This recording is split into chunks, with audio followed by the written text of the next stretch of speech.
Good day. There was a particular phrase in Joe Biden's inaugural address which has left me seriously worried and concerned. That phrase is this one: there is truth and there are lies, lies told for power and for profit, and each of us has a duty and responsibility as citizens and Americans, and especially as leaders who have pledged to honor our Constitution and protect our nation, to defend the truth and to defeat the lies. Joe Biden does not say what those lies are, and he does not say who spoke those lies. But I don't think anybody who's followed the news over the last few months can be in any doubt that the references to Donald Trump and to Donald Trump's repeated suggestions that the election in November was improperly conducted, and his many attempts to dispute its outcome. I would add that shortly before making those comments about lies in his inaugural address, Joe Biden had referred to the events on Capitol Hill on 6th January 2021. And given the context, I think it is indisputable that it is to Donald Trump and to Donald Trump's claims about the election that Joe Biden is referring to when he talks about lies. Now, I'm going to say at the outset that I have been seriously concerned about the way in which Donald Trump and the word lie have become conflated in much of the media and in much commentary over the last 5 years. If we talk specifically about the events since the November election, I have seen and heard no evidence whatsoever that Donald Trump was not sincere in his views and allegations which he has expressed about the election. After all, he went to court to try to set the election aside. It seems to me that somebody who is insincere about what he is saying does not attempt to try to argue his case in court in that way. Donald Trump may very well be completely and entirely wrong in his beliefs about the election, but that doesn't mean that he is lying when he says when he holds those wrong beliefs. Unless words are to be changed in their meaning, a lie is something which is said in bad faith by someone who does not believe in it and with the intention of deceiving and manipulating some other person.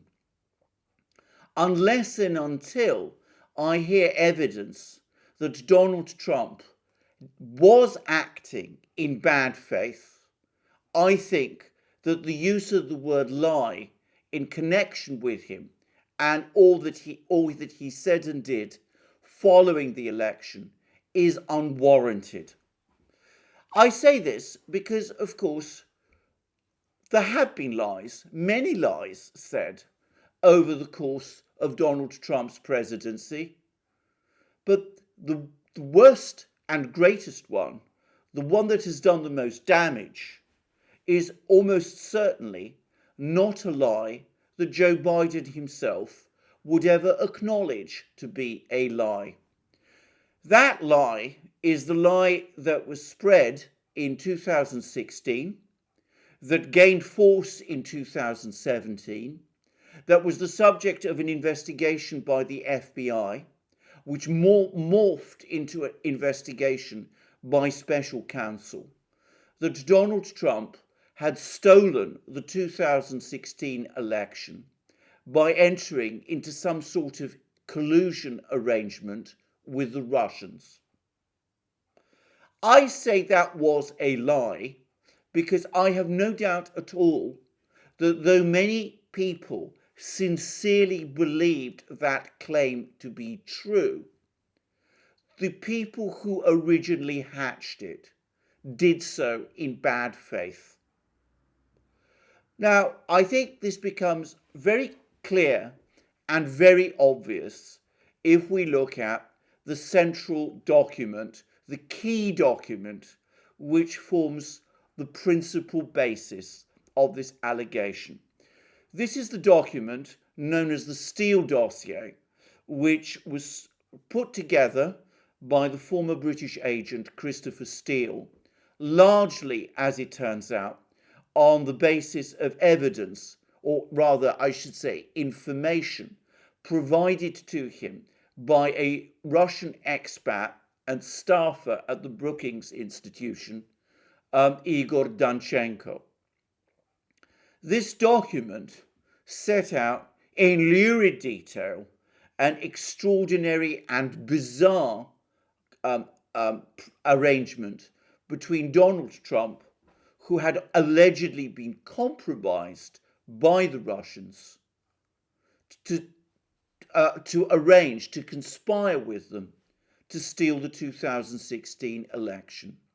It did so in using remarkably lurid language, and was apparently, and in fact was unquestionably, given credence by certain sections of the US intelligence community, and especially by the FBI, who seem to have used it as the frame document under which they conducted their investigation of Donald Trump and his campaign, that is known as Crossfire Hurricane.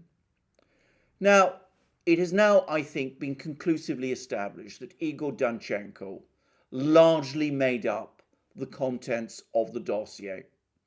He was interviewed by the FBI in January 2017, shortly after the election took place and around the time that Donald Trump was inaugurated, and admitted that the dossier was largely gossip and that he did not actually have, as the dossier alleged, sources, high-level sources in the Kremlin.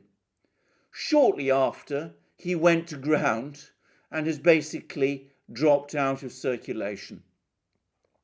Moreover, it turns out that some of the more detailed allegations in the dossier were fabricated together by Danchenko, together with a former friend of his, a woman called Olga Galkina, who was based in Cyprus and was working for a company known as Webzilla there. In other words, this is a dossier, a series of documents constructed and produced in bad faith, and which have had a devastating effect on American politics. To this day, there are many people who still believe or profess to believe that these allegations in the dossier, discredited as they are nonetheless true. Now, I have to say that one of the really disturbing things for me is that though the dossier is discredited, though the collusion allegations have been proved to be untrue, Robert Mueller's investigation, the special counsel investigation, reported as much, and apparently it was already knowledge within the FBI in the spring of 2017 that the allegation of collusion between Donald Trump and the Russians was untrue. Despite all that knowledge, there has never been, and continues to be, no proper accounting for that lie. To this day, the people who were involved in fabricating that lie have managed to escape all responsibility. Igor Danchenko and Olga Galkina and the people they were working for, are known to those who have followed the Russiagate saga in detail. They are not known by the generality of the American people.